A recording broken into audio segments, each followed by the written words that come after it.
Stalia, on vit une époque incroyable, tu ne trouves pas? Si on avait dit, ne serait-ce qu'il y a 10 ou 20 ans, ce qu'on constate aujourd'hui, on nous aurait pris pour des fous. Regarde juste le nouveau gouvernement qui vient d'être formé. C'était un vrai carnaval. J'ai rarement vu quelque chose d'aussi pitoyable. Je te suis. Mais où veux-tu en venir, exactement? Eh bien, regarde l'exemple de Dame Garnier, qui aurait dû devenir ministre de la Famille. Elle a participé à la « Manif pour tous » en 2013, et maintenant ça lui coûte ce poste à cause des pressions de la gauche et des wokistes. Finalement, elle finit secrétaire d'État à la consommation. On en est là. Si tu t'opposes à certaines réformes, on te colle une étiquette de facho. C'est vrai que les choses ont pris une tournure surprenante Hubert, mais est-ce vraiment nouveau? Ces conflits idéologiques sur la société, la famille, les réformes. Ce n'est pas récent. Ce qui est frappant, c'est que ces débats semblent plus polarisés qu'avant. On dirait que chaque prise de position devient une attaque personnelle. Oui, et pendant ce temps, personne ne parle de la situation économique catastrophique du pays. Gabriel Attal, par exemple, il parle de garantir l'IVG, la PMA, les droits des LGBT. Très bien, mais il oublie que sous son gouvernement, la dette publique est passée de 2 000 à 3 200 milliards d'euros. Tu te rends compte? On est à deux doigts de finir comme la Grèce en 2008, sous tutelle de la Troïka. C'est alarmant, en effet. Et c'est encore plus inquiétant que ces questions économiques soient reléguées au second plan.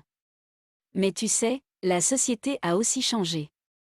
Les enjeux identitaires, les droits des minorités, tout cela prend une place grandissante, peut-être au détriment des sujets économiques que tu évoques. Oui, mais à quel prix, Stalia? On parle d'un budget pour 2025 qui va être crucial. Si on ne coupe pas dans certains secteurs, on court à la catastrophe. Et tu sais où on pourrait faire des économies? Dans l'immigration. C'est un gouffre financier. 100 milliards d'euros par an. La moitié pour prendre en charge les migrants, l'autre moitié pour la fraude sociale. C'est un sujet sensible, Hubert. L'immigration coûte cher, certes, mais elle fait aussi partie de la complexité de nos sociétés. Fermer les portes ou couper les vivres aux associations humanitaires, ça ne va pas résoudre tous les problèmes. Je ne dis pas qu'on doit tout fermer, mais il faut réformer. Regarde les scandales comme celui de Viltaï ou d'Ecali. Des associations qui touchent des millions en subventions, et derrière, des détournements de fonds, des voitures de luxe, un train de vie scandaleux. C'est un business pour certains. On donne presque 1 milliard d'euros par an à ces associations, et ce n'est qu'une partie des subventions. Ce n'est plus de l'humanitaire, c'est du business. Tu as raison sur les abus, c'est clair. Mais attention à ne pas généraliser non plus. Il y a des gens sur le terrain qui font un vrai travail pour aider. Ce qu'il faut, c'est plus de contrôle, plus de transparence. Oui, mais qui va oser faire le ménage là-dedans?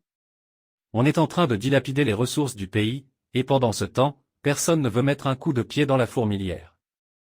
Ce que je crains, c'est qu'on continue à taper dans la poche des Français pour couvrir ces dépenses inutiles. Il faut arrêter cette hémorragie. Je comprends ton exaspération, Hubert. Mais on ne peut pas résoudre tous les problèmes simplement en coupant des fonds.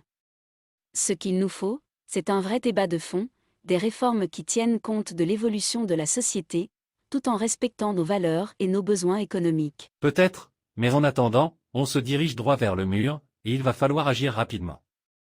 Espérons que ce nouveau gouvernement aura le courage de prendre les décisions qui s'imposent. Oui, espérons-le. Le défi est immense.